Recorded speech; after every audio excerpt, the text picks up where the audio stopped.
Welcome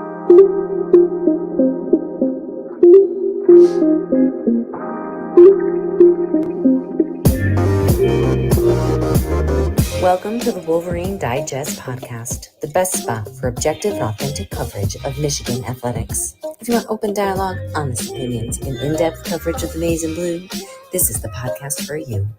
And now, here's your host, Brandon Brown, joined as always by Chris Breiler. I was going to start by saying go blue. Honey, the guys are on. That's coming up soon, Big Ten Media Days, relatively soon. It's not that far, man. It's not that far. It'll be July, sometime in July. Yeah. I just now that I've heard that this notorious voice, want to start off by saying, how many years was that? 2 years ago or 3 years ago at this point? When you were there, right? It was first. I can't remember. I think that was my first one, maybe. I don't think they did it in 2020, so it probably was 21. 21. Okay, so heading into 21.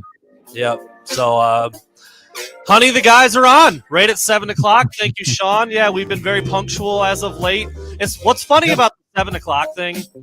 I'll say probably 60% of the time, Chris and I are here 10, 15 minutes early, and then we bullshit. We try to get things working correctly. Talk about Brandon's yard a lot and all of the trials and tribulations there. It's under control now. It looks glorious, but it was. Brandon sent me a picture of his grass after we got off last week's show, and it really looked like it. I mean, I don't think jungle is overstating it. It was pretty gnarly out there, pretty scary, and you had to have a full-on crew come today, and we were discussing that before we got on the show. On one side of the house, so my house is navy blue, very, very akin to Michigan's uniform colors. Thank you very much. We'll have a maize front door at some point. No, I don't know. Maybe. That's a possibility. But anyway, my house is navy blue, and I think it has something to do with the one side of the house just gets beat down by the sun, and that side of the house grows like 5 times faster than anywhere else in the yard, and that side of the house was. Well, let's be. I was gonna say. Let's be real. It was waist deep. It was damn near waist deep. It was embarrassing. At one point, it was me, my neighbors, and then the next house over. None of us had mowed yet, and then the third guy did it, and then my direct neighbors did it, and I was the last man standing. You know what? I have seen this. I see Penny saying no mow May, and there is somebody up in our subdivision that has a sign. They're not cutting their. I didn't even know that this was a thing. I had never heard of that until this year. How long has that been around for? I hadn't either, but there is a no mow May thing in effect in Ypsi and Ypsi Township. So I was perfectly within my rights to not mow, which is what a great time to just take your foot off the gas on the yard there and not let anything. So how long has this been around? Can anybody out there answer that? I've never heard of this. Is Penny right? Is it for the bees? Is that why we're not cutting the grass in May? It is. It has something to do with the pollen and the weather forecast or the weather cycles and some other things. I found out about it only after not mowing my lawn for about 4 weeks. Somebody asked you if you were participating. They were like, "Oh, you like the bees?" I'm like, You're "Yeah." A founding member? Sure do, Mike. See ya. And I just walked away. I don't even know. I don't know what's going on. That's where I'm at. I'm with Tony, man. You get all kinds of critters out there once that starts getting long, and I've let my grass go a little bit, and you get like the snakes up near the house and shit like that. I can't deal with it. I got to keep it trimmed. Yeah. So anyway. Long story short, had a crew come in. They had to triple mow it in many places. It was gnarly. I went out there and talked to the guy. He just kind of laughed. I'm like, I was kept apologizing like it was his yard. I'm like, what am I? It's my yard. I mean, I know it looks like ass, but anyway, it's under control now. Enough banter, okay? Enough of the banter, Brandon, please. No fault of theirs, but they did miss some spots. So I had to go out there today and clean it up a little bit. We're good. With your good. Little battery-powered lawnmower? Yeah, so I had like the old school shit, the gas and oil mix, trimmer. I had the push mower that was a couple years old. Decided to go all all battery-powered for my little subdivision yard, and it works totally fine. I mean, I've used it a million times, just not when it's waist deep. Battery's not going to be enough for that. Yeah, and the neighbors might hate me. The neighborhood that I live in is a lot of older people. I'm one of the younger gentlemen, and dude, like they've been just banging yards for 40 years, and they're immaculate. And I don't know what I'm doing. I really don't. and I'm okay with that. I don't know. I never thought. Yeah, when you mow the grass, the house does look bigger. Excellent point, CJ Frazier. Yeah, Excellent. I mean, everything just feels better after you cut the grass. It's like what I can only imagine. Maybe that's why I cut the grass so often, because I can't get a haircut.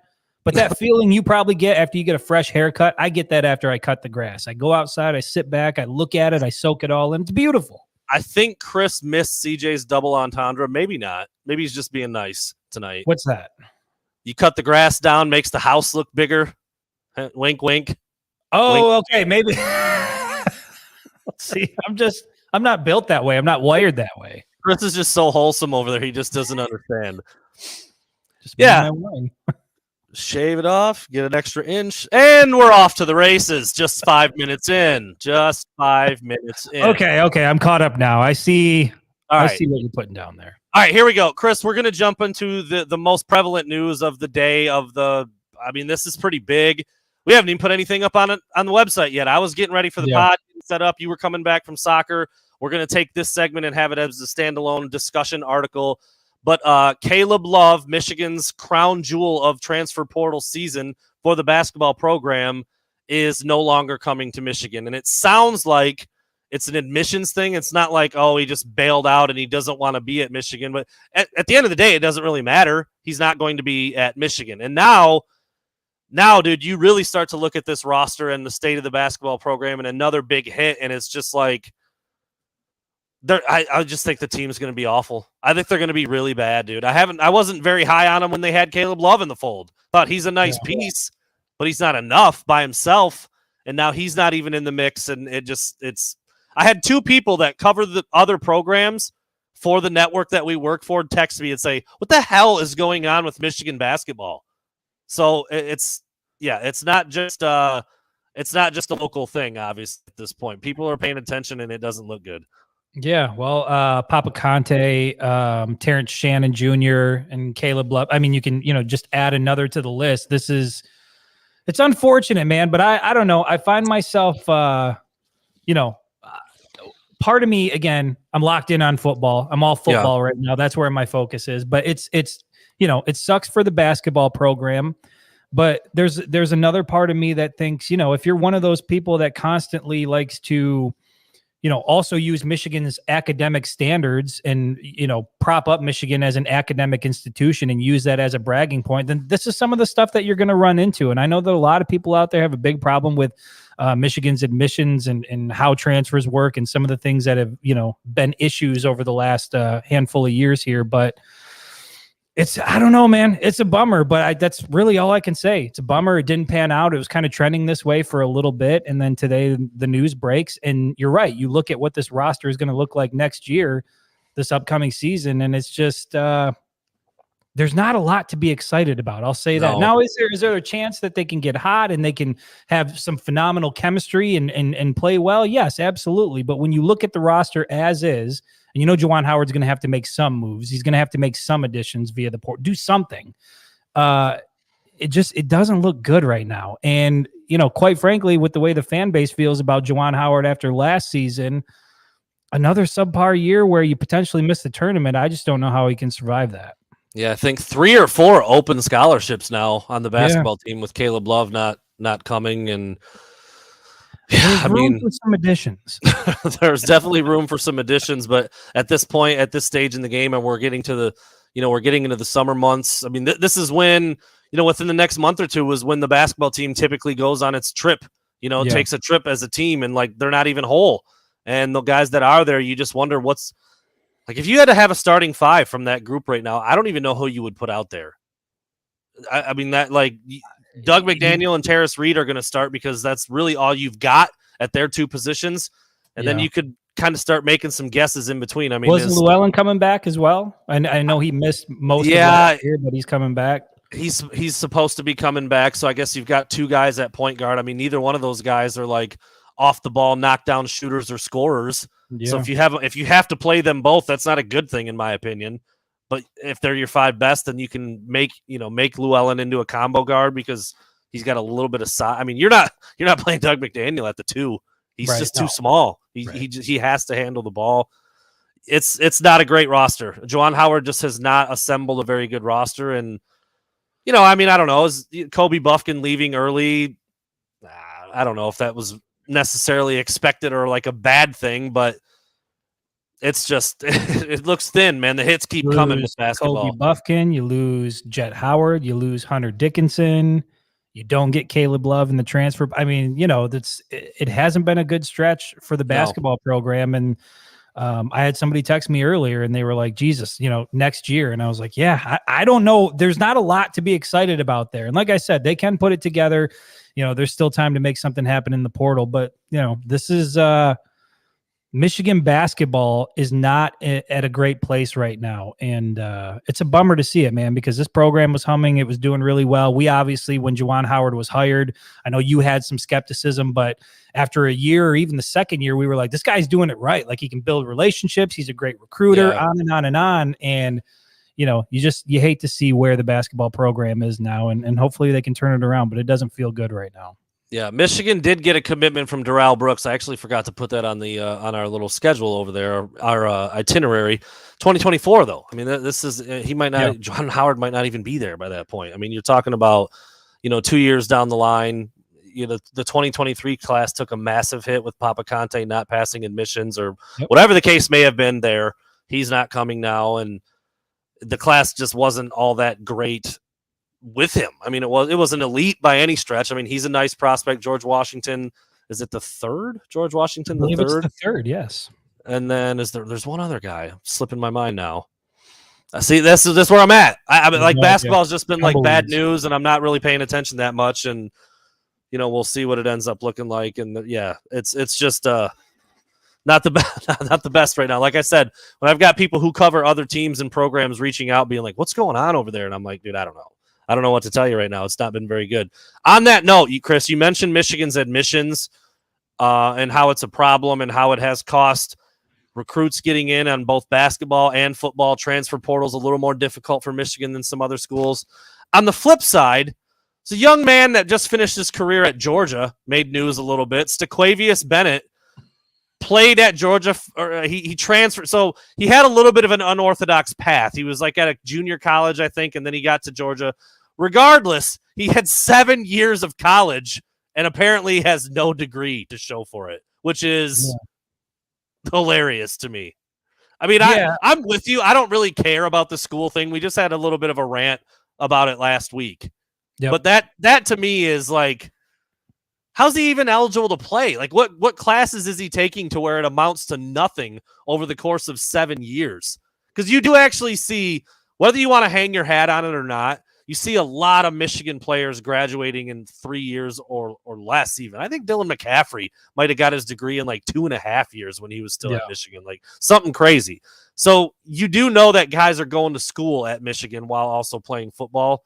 It's not the same as every student. I'm not trying to go there right now with that discussion, but 7 years and no degree. Who does he think he is? Me? He's Van Wilder. That's who he is, right? Wasn't that what that whole movie was based on? I was a super duper senior. I'm proud of it. You were a 6th or 7th year, wasn't it? I was coming up on year 5.5, going into year 6 with my student teaching. Thank you very much.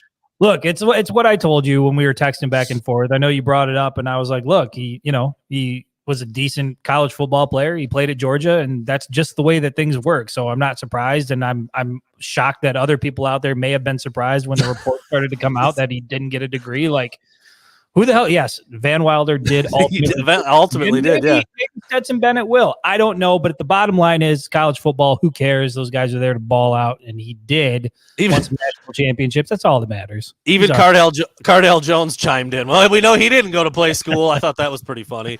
And while you were talking, I thought of the line from Tommy Boy too. He's like, I see it. Richard says, I see you got out in just under a decade, Richard. Lots of people go to school for 7 years. Yeah, they're called doctors. No, we don't know what his future plans are. We don't, we're speculating a little bit here, but props to that kid. He won a couple netties in college. That's worth more than a degree to me. I don't think we're going to be calling him Dr. Bennett, though. I'm just going out on a limb there. I don't think that's what's in his future. But anyway, I just found it. I don't really care that much. There's some people who are really going to bring that up and try to be like, well, you quarterback doesn't. I don't care. I really don't care. especially now. They're getting paid. They don't like guys are sitting out entire seasons. Basically semi-pro football. It is. That's what it is now. It is. If you're one of those people who likes to like pound your chest that Michigan kids are smart-ish, cool. I don't care. We just want to win, baby. That's it. Can you read or can you read a defense? Which one is it? Right? That's all I'm saying. I want whatever direction gets guys like Caleb Love on campus, Terrence Shannon Jr. Like let's just get them on campus. Let's do that. Well, Chris. Yes? Chris. What is it? I wanted to you sent me this topic and I liked it and I definitely wanted to talk about it, but I wanted to pose it to you this way before we get into some of the details. Right now, more of a bummer. Michigan basketball or Michigan State football? Michigan State football, without question. I mean, at least Michigan basketball made the NIT. You know what I mean? There was something of a postseason there. I mean, for Michigan State, they overpaid a coach thanks to Kenneth Walker. Went out, won 5 games, missed bowl season, and then you have just.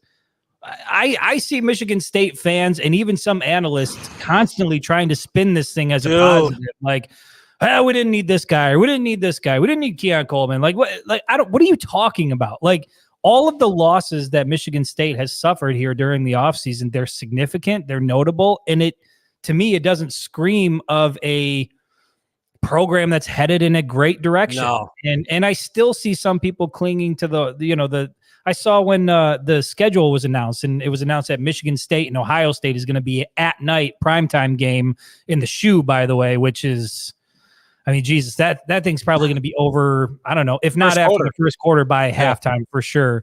But they were still, all right, Tuck coming, primetime, Michigan State, Ohio. It's like, what are you talking about? That program is in some trouble. That team's probably going to be a dumpster fire this year. And I'm looking forward to it as a Michigan football fan. So long-winded answer to your question, it's for sure Michigan State football. They are down, and they are down bad right now. We did the over-unders last week. I had them under whatever the number was. I think I had them at 3 wins. Yeah. You got did. People. I had a couple guys jump into my mentions on Twitter, which hasn't happened a lot to me lately.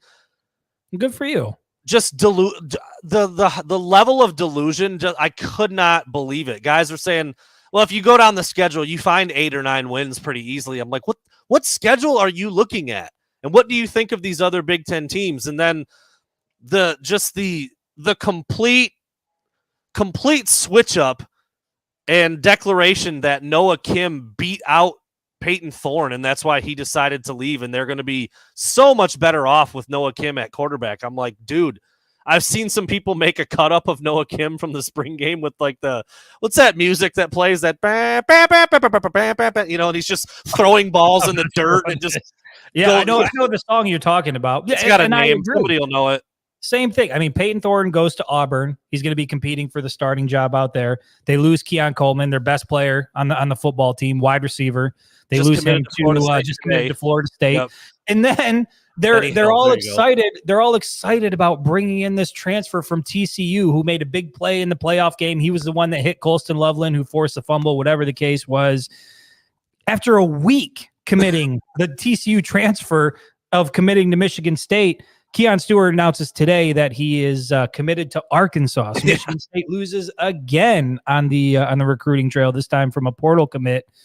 And look, if Juwan Howard had spent a bulk of the offseason pulling in Ferraris and Mercedes-Benz and parking them inside Chrysler on the basketball court and posing with farm animals with potential recruits, I think it would be a worse look for the basketball program, but that was what Mel Tucker did. It was the gold chains and the Spartan dog for life, and we're coming and Tuck coming and we on a new level and all this other bullshit.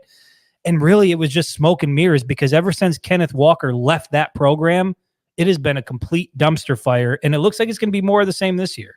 The deep end, the woodshed, the chop shed. end, chop life. Oh, the board's not plugged. I was just about to hit you with some Spartan D's, dude. Spartan dog. You might have caught some real low-level Spartan dogs right there, but I did turn off the soundboard too. It's a shame. It's a shame if you're a Michigan State fan. I'm enjoying it. I'm thoroughly enjoying the current state of that program. Jerry Seinfeld eating popcorn. That's a shame. That's absolutely I don't think there's any question, but again, Michigan's going into East Lansing. We've seen that wonky things can happen in this rivalry. Got to win that game. Got to beat the shit out of Spartans. Yeah, no doubt. Benny Hill theme music. Thank you for the That's what it is. Noah Kim cut up highlight tape of throwing balls in the dirt and 6 yards out of bounds and all that. I mean, if that was Peyton Thorne was one part of their team I was a little bit concerned about. Honestly, veteran quarterback, 2-year starter there.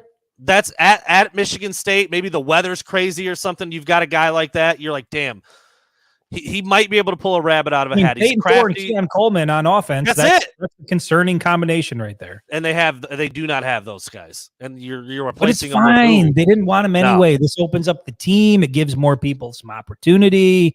They didn't want those guys. I'm trying. Fantastic commitment ceremony by Keon Coleman today, by the way. Did you see that? I did tune in. Shirtless in a hotel room, like swearing. You know and what? shit. At least there wasn't all awesome. the pomp and circumstance. I'm that you fine have with where it, there's actually. A bunch of hats. He was just like in a random room somewhere with a shirt off and some shorts. He's like, all right, I guess I'll just say it. I guess I'll just announce. I didn't even Florida State. I didn't even actually hear it because it was like buffering on the hotel Wi-Fi. I'm like, whatever, dude. I don't care. But I was curious to where he was going to go, and yeah. I don't think there was. It was his. You know what? His recruit or his transfer situation felt a little bit like Hunter Dickinson's. Michigan State fans were holding on to a thread, thinking he might be coming back, or he's just doing this to check the wall. He was never coming back. There were a lot of Spartan fans in the comments prior to that commitment. Fingers. Well, he's wearing green shorts. He's wearing green shorts. I think he's coming back. I think no. Yeah. So why would he? Anyway, he's going to be a Knoll. Peyton Thorne's going to be a War Dam Eagle, and Michigan State's going to try to figure it out with some guys we've never heard of before, and they're ready. If you talk to that fan base, they are ready. I got them at 3-9. Cool. That might be what they're ready for. On the Michigan side of things, everything going pretty damn well on the football field. Not a lot to be concerned about. We've tried to do this for several weeks in a row now. We end up writing a lot of the same articles. Michigan's going to do this. They're favored here. They're going to win. They're loaded. They're roster. They're talented. And it just keeps getting better. And now Michigan has added to its staff with the grandson of Bo Schembechler in Shemi Schembechler. I thought it was his son. Son. Sorry, it is son. You're right. Son, Shemi Schembechler, as a recruiting staffer. With these recruiting staffer guys, it's hard. I don't really know exactly what they're going to do. They got a ton of them. You've got multiple guys who are really good recruiters in the assistant coaching positions. You've got assistants, you've got analysts, you've got just regular staffers, volunteers, student volunteers. They have huge staffs nowadays to cover recruiting. So I guess one more body's good. This is a fairly new development. I used to actually talk to Shemi when I was at the Wolverine. It's been years. I reached out to him, didn't hear back. We'll see if that continues, but I don't really know what to make of it yet. If we get into the season, we start to ask questions and we hear about it, but I don't know.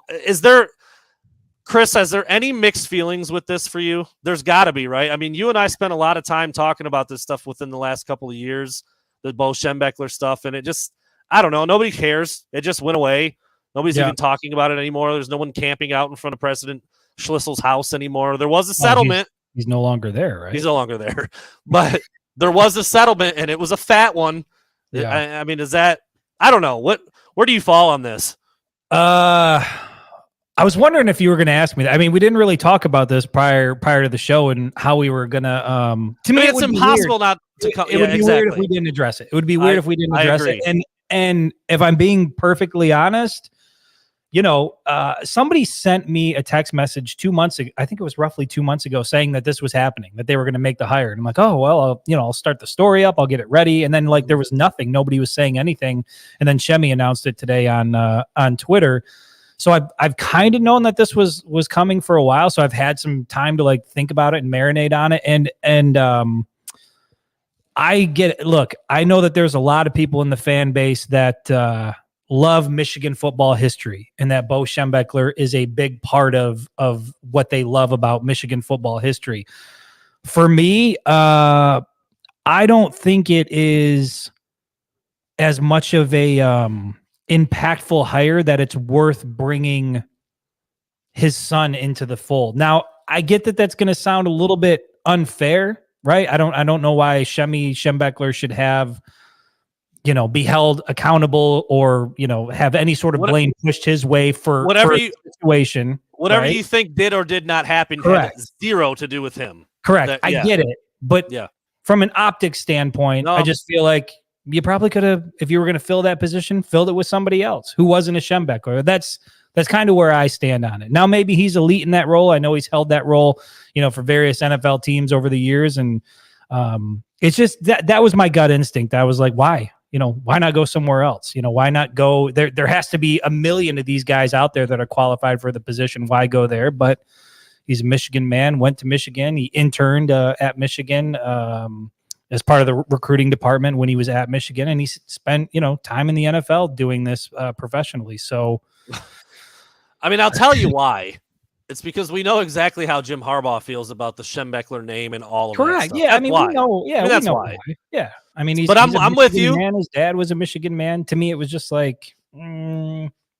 I'm with you. I've never loved nepotism in general. Just in general, it just always irks me a little bit. But I'm with you. I mean, like, it sucks because on one hand, it doesn't have anything to do with him. It doesn't. Yeah. I mean, like, it flat out has nothing to do with him. But you're right. Optically, and his name is Schembechler. His name's on the building.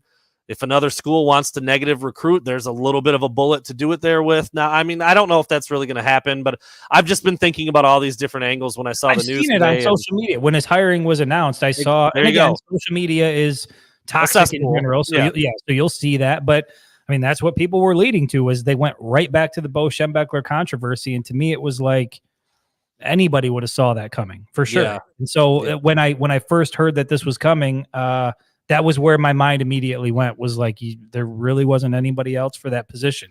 I'm surprised. I can't help but think, though, what you said and what you pointed out, you name him something else and you look at where he's been and what he's done, and it's a great hire. Yeah. I mean, if his last name isn't Schembechler, and if he isn't who he is, and then you look at the resume, was, held the same role with the Kansas City Chiefs, Seattle Seahawks, Las Vegas Raiders, most recently, Chicago Bears. I mean, he's been doing this for a while. If you just looked at a resume and didn't have a name attached, you'd say, yeah, of course, bring him on. Yeah. So, but I'm, yeah, you're right. I mean, we didn't really go over what we were going to say, but as soon as I started talking about it and thinking about it, I'm like, well, it was a pretty big talking point on this platform for a while. I'm not going to ignore it. And nor do I want to like draw a bunch of attention to it either, but it's impossible to kind of not think about that a little bit. And, I mean, dude, it wasn't that long ago. We were talking about like whether or not the statue was going to stay up, and that went away real quickly. Yeah, it did. It went away. I don't want to make light of it, but for a while, this was a huge story surrounding the University of Michigan and what they were going to do and how they were going to handle that legacy. And then it just kind of, like I said, there were a lot of loud voices, and then those loud voices made some money, and that's really kind of when it stopped. Well, I mean, that's usually part of what those. That's how it goes. Yeah, I mean, that's the point, and I mean, that's justified, but that's pretty much what happened. And now you probably won't really ever hear about it again. I mean, really, not on any grand stage. You're not going to have unless something else crazy comes out. Hundreds of people gathering outside the stadium for like a speech, like we saw. I mean, that was what was going on not that long ago, and.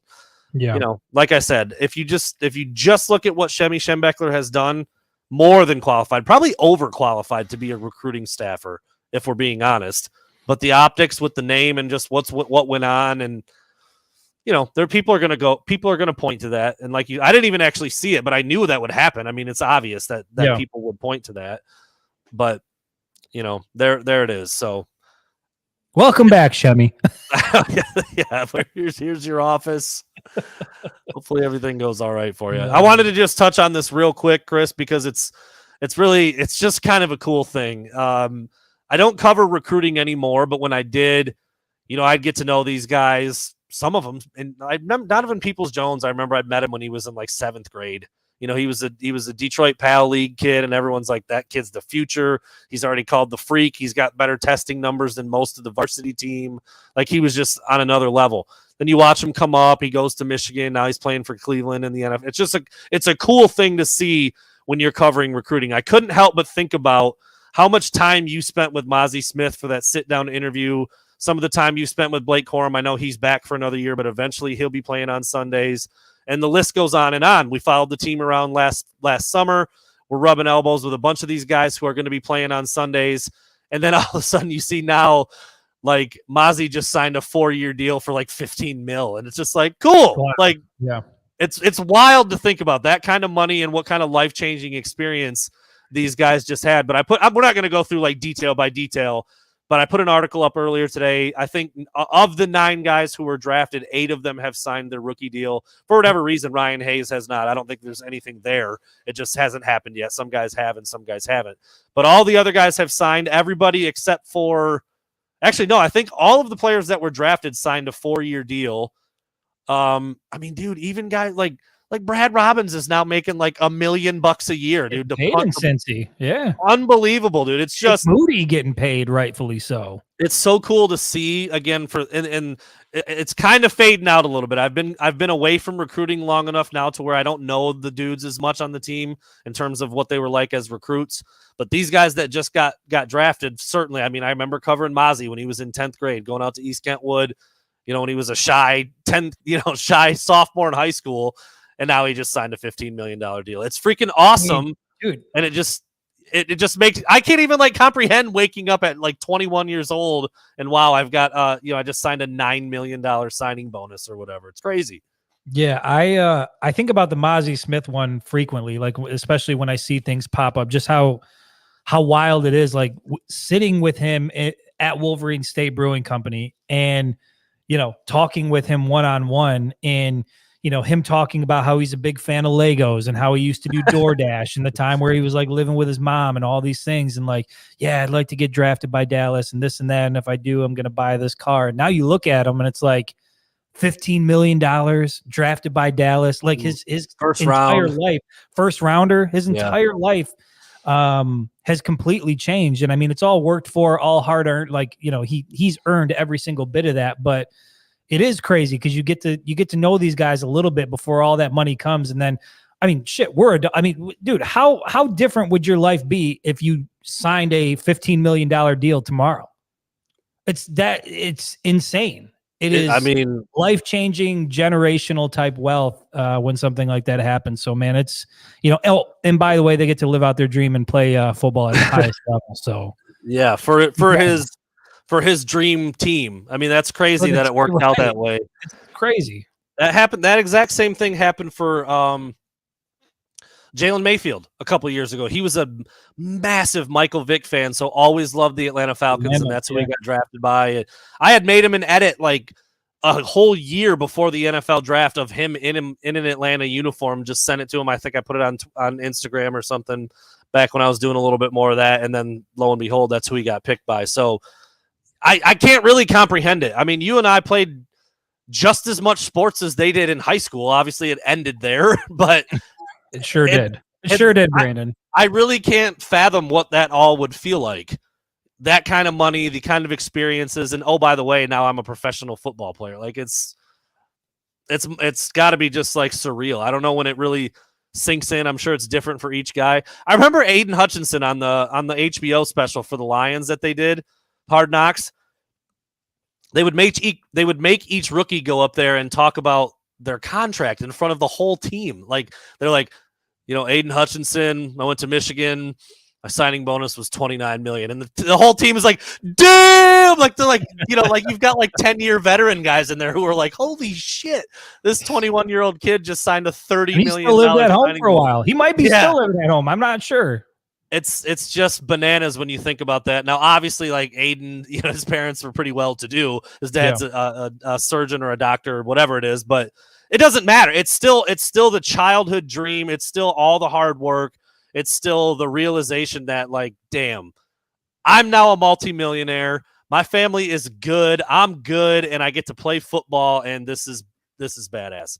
I can't even really comprehend it. I mean, dude, I know I used to pretend to be a professional athlete on a daily basis when I was in like middle school. In my room on a little Pistons hoop, dude. I was playing for the Pistons. In the backyard, I was playing for the Lions, dude. And some of these guys are doing that right now. Also, at 21. Like I was like, do you remember what you were like at 21? That's insanity. There's a reason why. Well, I mean, there's multiple reasons why, but I could not have handled that amount of money and that amount of responsibility at that age. It couldn't have happened. I just said the P word. I'm sorry, Matt. Yes, the Pistons got absolutely jobbed in the NBA draft lottery.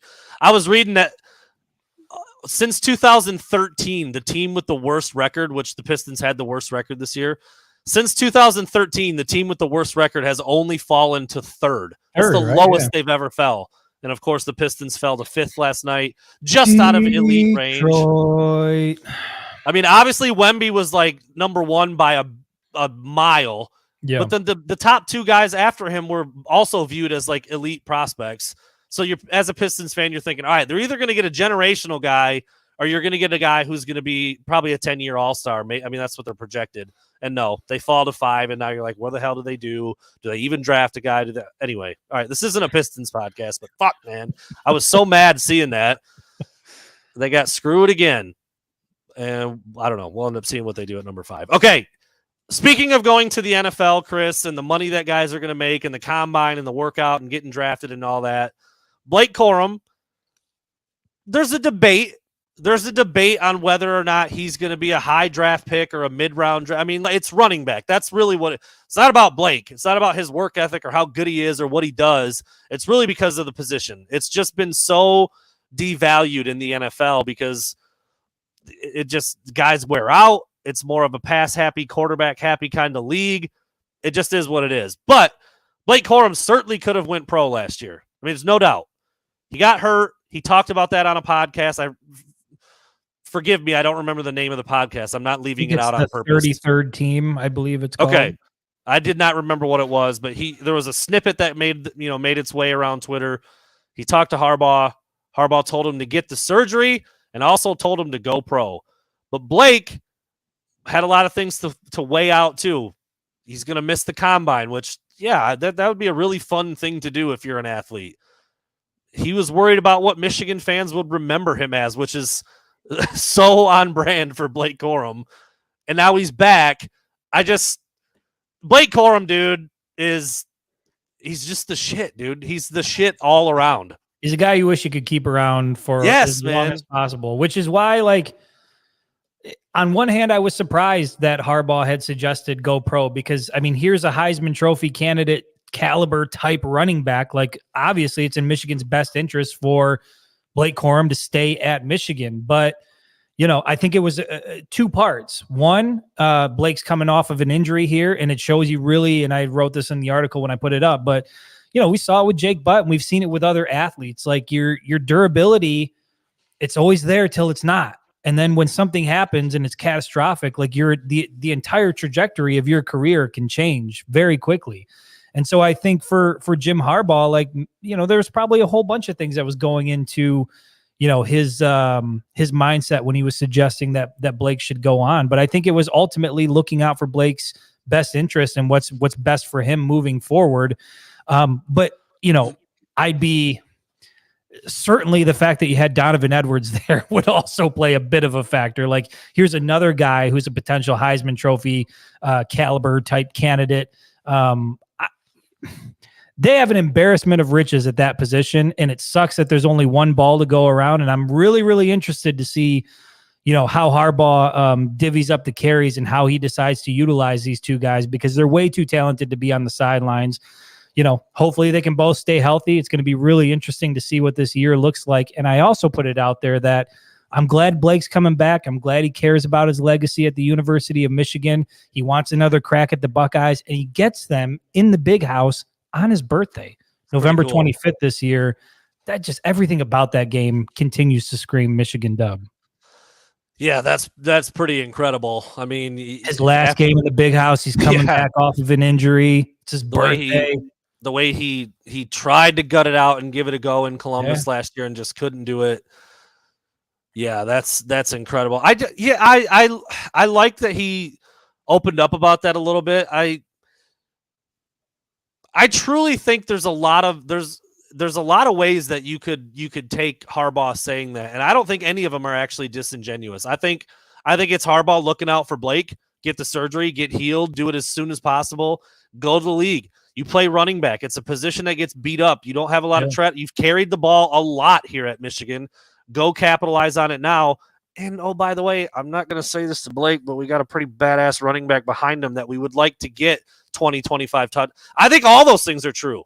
And Blake made a decision for himself to come back. I don't think Harbaugh's mad about it. Like, damn, I guess we can't give Donovan the ball as much now. But I do think there's going to be a little bit of figuring out how to use those guys and win. If Blake Corum had gone pro and suddenly now you have a Donovan Edwards on the field 90%, like, is that better than it would? I like, it's crazy to think about that, but that kid is good, man. He showed that he can, as a freshman against Maryland, all the receiving yards, and then obviously the 2 big runs against Ohio State, the long touchdown run right up the middle, just slipping and sliding past people against Purdue in the Big Ten title game. I mean, he's as good as any back in the country, and he's probably going to be number 2 on the depth chart, which is crazy. Or is he not? Does he overtake Blake Corum? And now you've got this. I think there's a lot of ways that it could go. I still think Blake is 1, Donovan's 2, but it's really close, and you can plug and play them both. But I think what Jim Harbaugh said was taking all of that into account. Yeah. And as good as Blake Corum is and was, Michigan would have been just fine if he had gone pro. And that's a crazy thing to think. Yeah, I mean, I agree. I agree to an extent, but I do think, and this isn't a knock on Donovan Edwards, but I don't. When I'm around Blake Corum, like, everything about this dude screams leadership, locker room guy, just like all of the intangibles, all the other stuff. Like, Donovan Edwards is a tremendous talent. He's a bright ray of sunshine. Anytime you see him around, he's always got a big smile on his face. Everybody's always happy to be around him.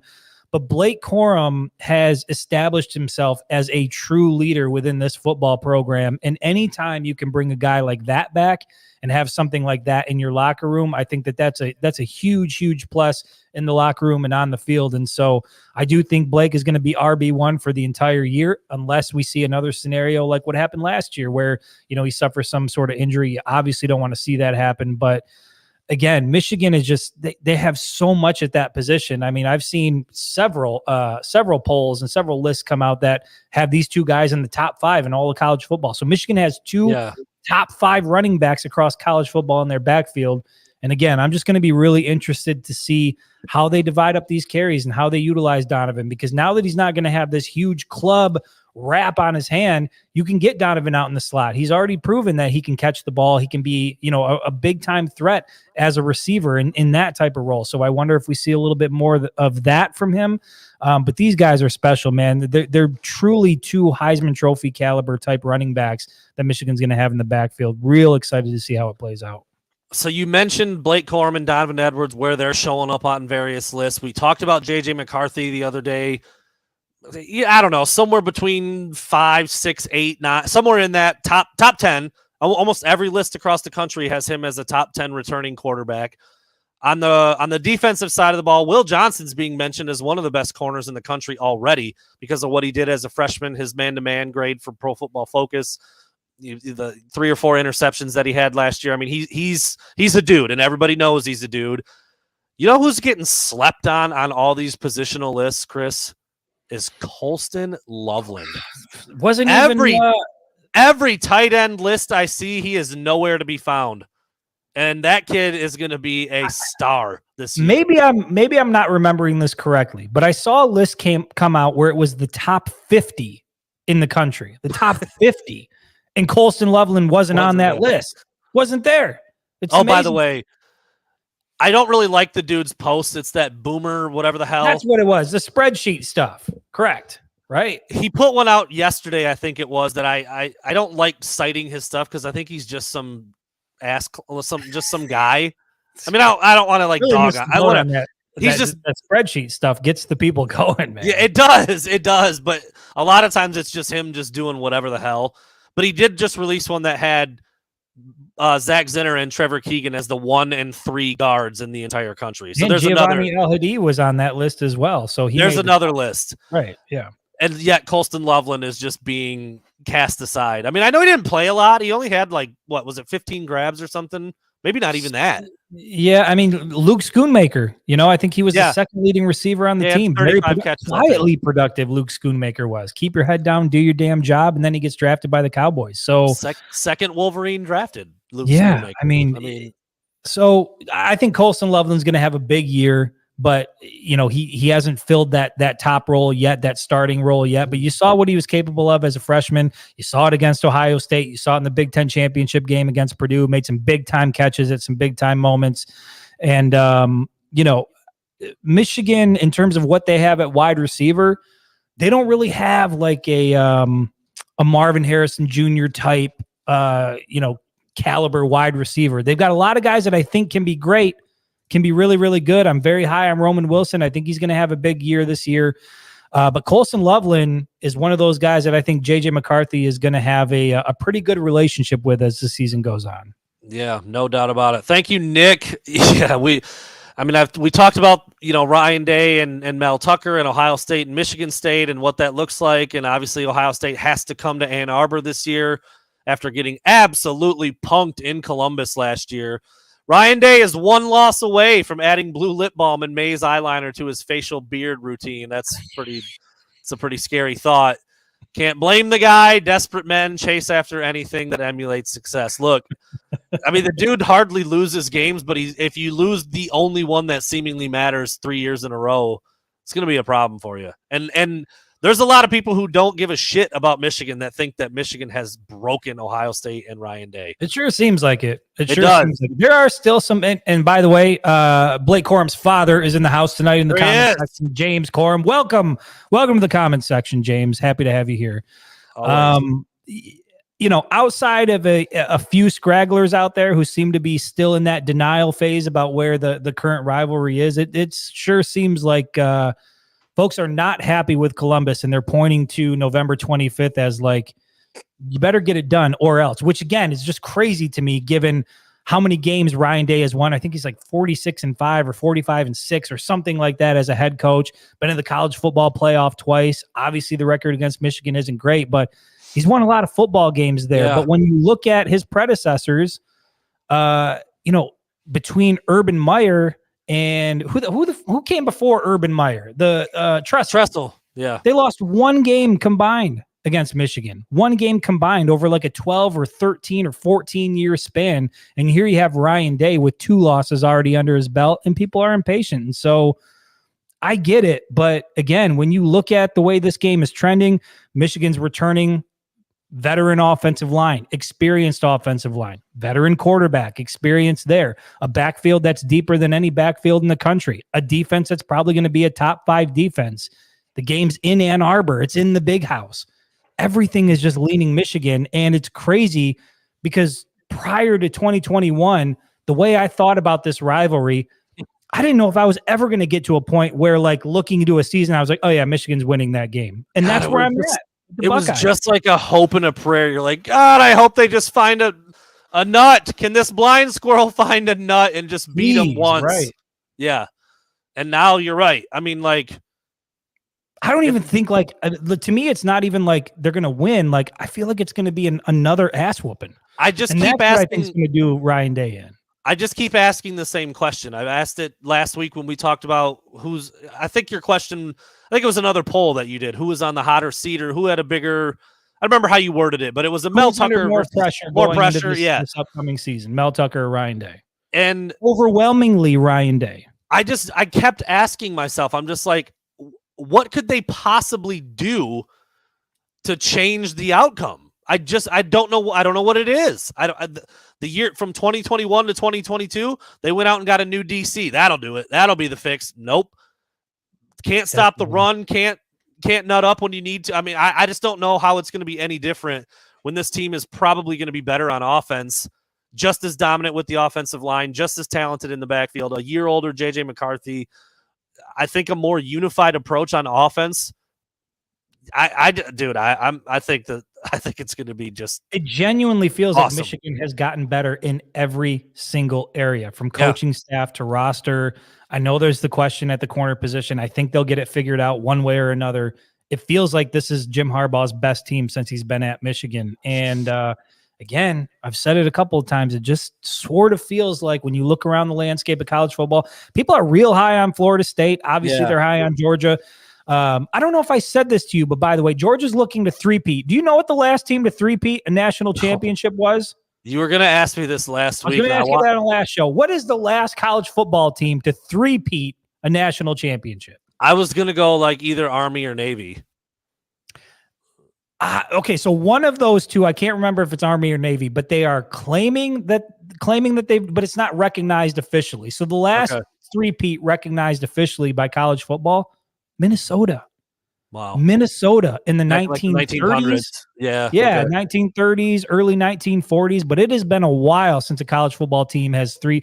We remember how good Alabama was. Clemson had it is hard to win a national championship in college football, much, much harder to three-peat. And so when you look around at the landscape of college football, what some of these top teams are replacing and what Michigan's bringing back, over 80% of the production from last year, which was a playoff team.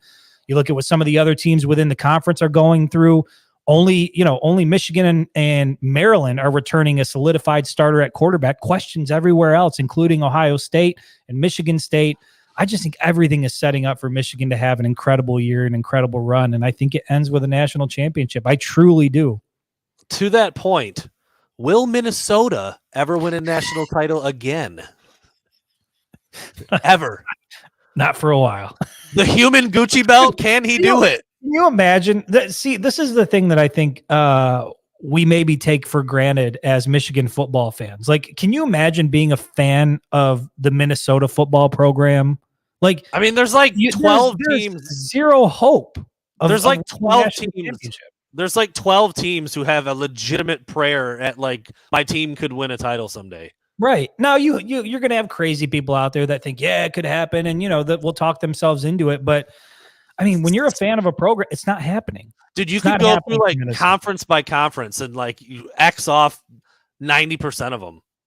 It's not happening for me. I mean, we could go through the Big Ten conference easily. Not happening for Michigan State. There's only three. Maryland. There's only Penn State, Ohio State, Michigan. Yes. Everybody else has no hope in the Big Ten. No shot. None. No, zero. Sorry, Wisconsin. Sorry, Iowa. You're not doing it. Nobody wants to play there. No Iowa? No Iowa love? No. They've made some pretty big additions. I wish I had the fart noise button right there. God, that would have been perfect. Or maybe that one.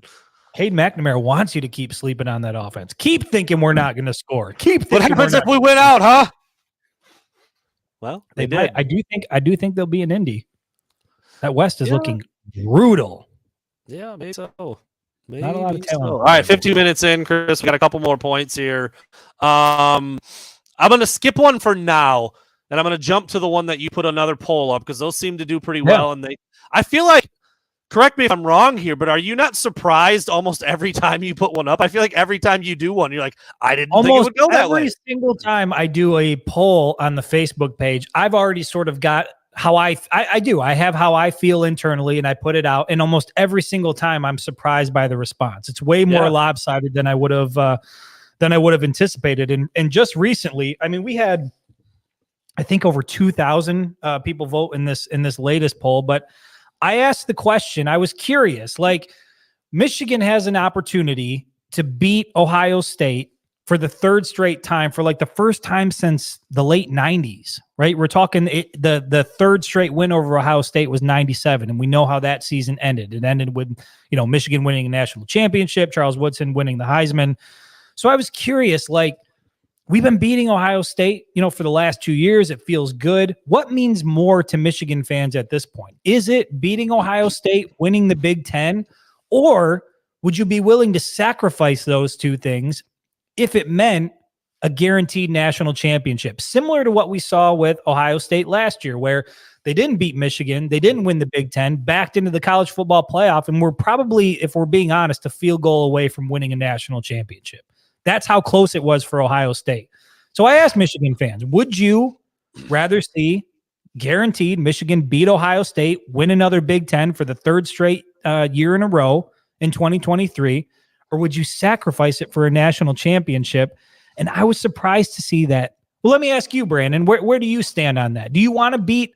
I mean, how much does it matter to you to beat Ohio State, win a Big Ten championship again this year? And would you sacrifice it if it meant Michigan winning a NAD?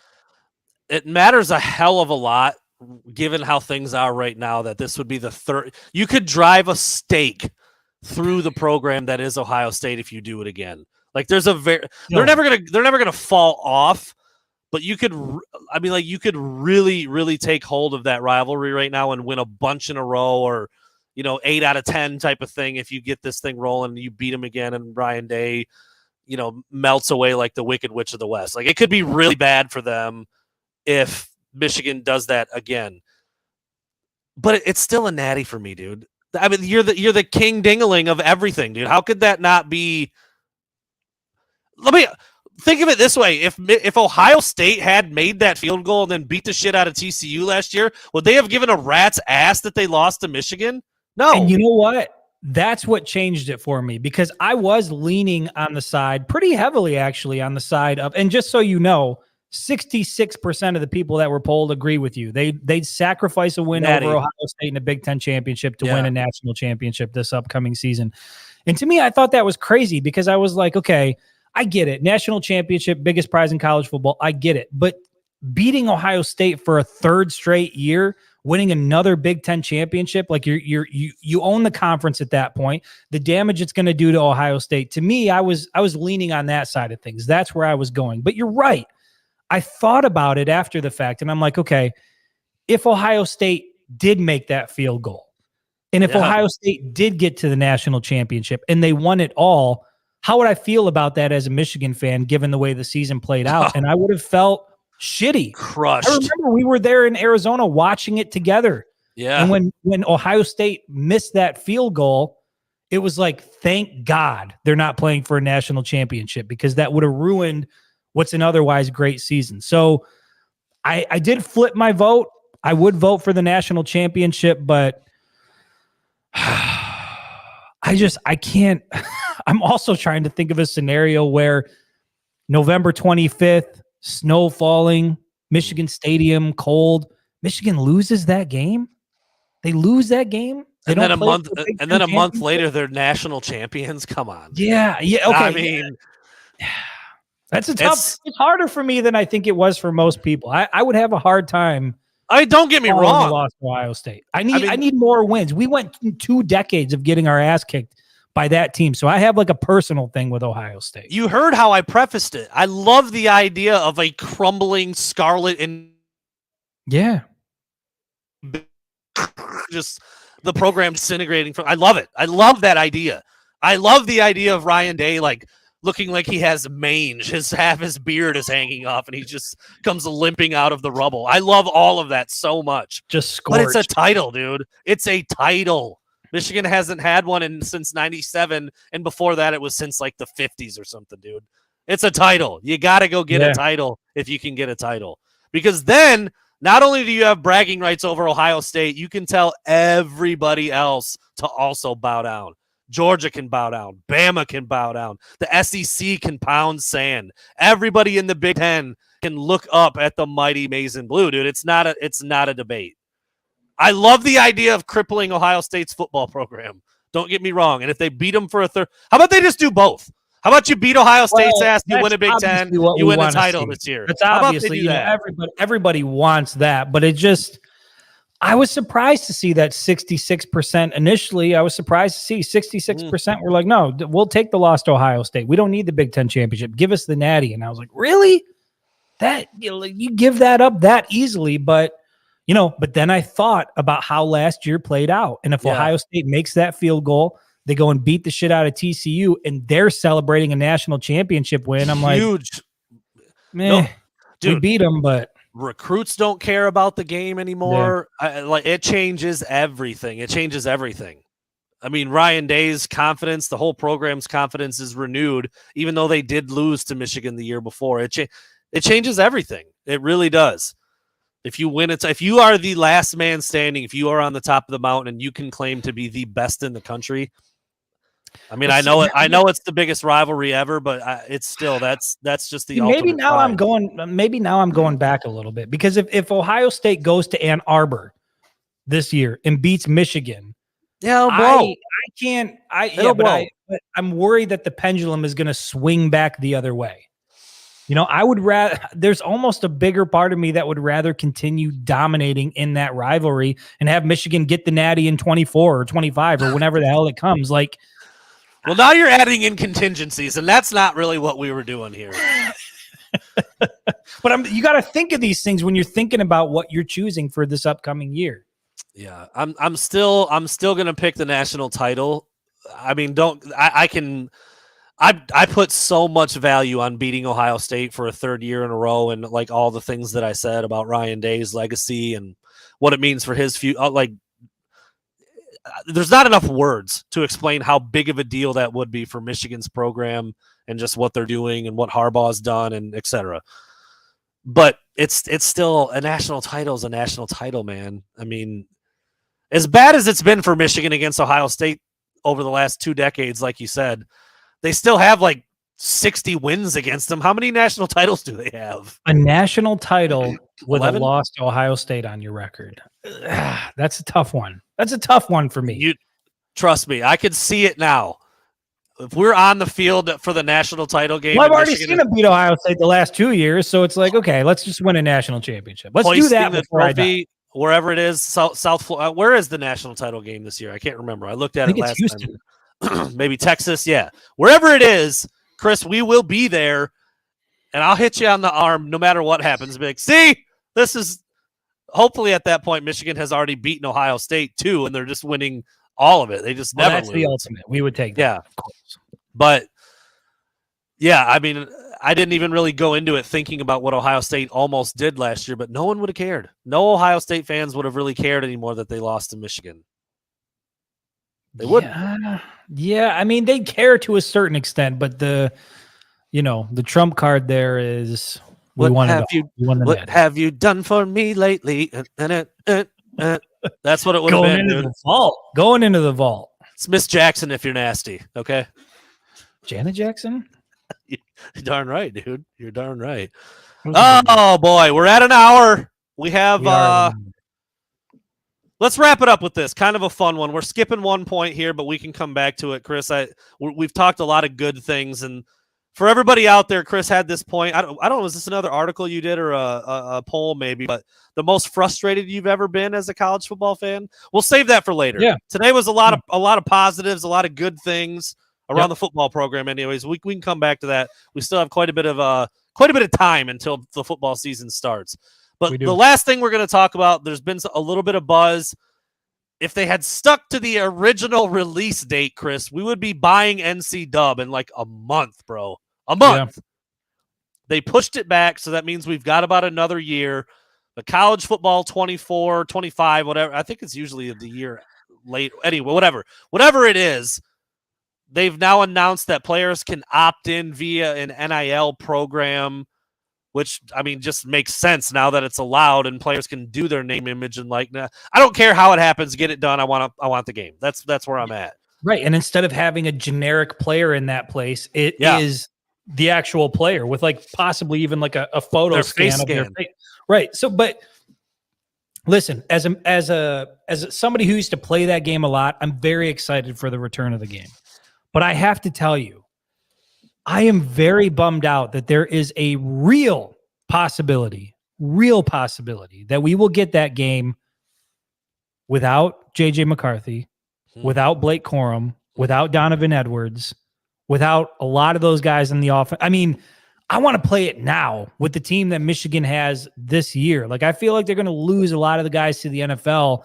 And like, I'm excited for the game to come out, but most of these players I'm excited about that I'd want to, hit the sticks with and utilize in the video game are not even going to be available. So I'm a little bummed about that. And it was supposed to be this summer. They pushed it back a year, and I saw a lot of people thinking that, it was going to be this year. No, it's pushed back to next summer. So you got to wait another year. Yeah. But man, And then the other thing, like, is the transfer portal going to be a part of it? What's it all going to look like? I'm real excited for this game to come out. I just wish it was happening a year earlier. NIL maybe in there, transfer portal, coaching carousel should probably be back. Certainly that was always a part of it. Yeah. Recruiting, I'm sure, will be completely revamped. Always something that's what really got me into recruiting was the NCAA video games. I used to recruit and then simulate games just to get to the next wave of recruiting, dude. Like that's how into it I was. Promise a guy like all these snaps. By the way, can you tamper with recruits? Hooked the Xbox up and fired up NCAA 14 the other night, and I have the current roster, Mr. Breiler. It's downloadable. I have the current roster, but the outdated graphics and the old Adidas uniforms just killing it. Oh my God. McCarthy slinging rocks to Roman Wilson. Triple. Of course, I've got my own playbook, dude. Triple option with JJ Donovan and Corum. Dude. What's the speed at for JJ on there? Have you looked at the ratings? I changed it. Don't worry. It wasn't high enough for my liking. I think I put him at like an 87. What is he? What did he say he was? He was like 4. He said he's running 4.4. We'll see. 4.4, maybe 4.3 on a good day. We'll see about that. But it's still a fun game. It's the last one out. Denard's on the cover, so it's got some infamy to it. It only feels right that a Michigan man should be on the cover when they bring it back, right? That's right. That's how I feel about it. Like, you know, you had a Michigan man on it back in 2014. It's sat all this time on the shelf. You got to bring it back with another Michigan man. There you go. Look at that. Who's the opponent there? Is that Minnesota? Minnesota. Look at little Sparky, dude. I'm getting him into it. He was really, you know, he had. So it's actually like last season's roster or 2 seasons ago because Hassan Haskins is still on there. You know, my kid didn't quite get it. He finished the day. Hassan Haskins had about negative 40 yards rushing because he ran the wrong way a lot. But yeah, we're learning him up. We're learning him up on the NCAA. And never too early. He picked Michigan. He picked Minnesota. I don't know why, but I'm like, that's a fantastic matchup right there. That's a very realistic thing you just did, son. And he was pretty into it. He called Grandma and Papa. I made tackles. I made some tackles today. I was like, dude. Yeah.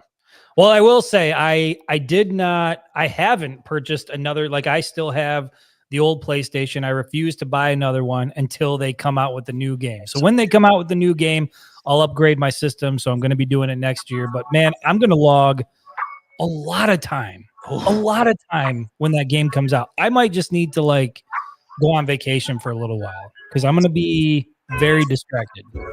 I remember, Chris, when you got the virtual reality, the face. What's it called? MetaQuest. The MetaQuest. You put the When you got that and you were showing it to me, you brought it to Rosie one day. I got a chance to walk around a little bit, the Lamar Jackson quarterback experience or whatever. Quarterbacks, something, whatever it is. And when you first got it, we were talking on the phone, and you're like, "Dude, this is what I want to do with my life."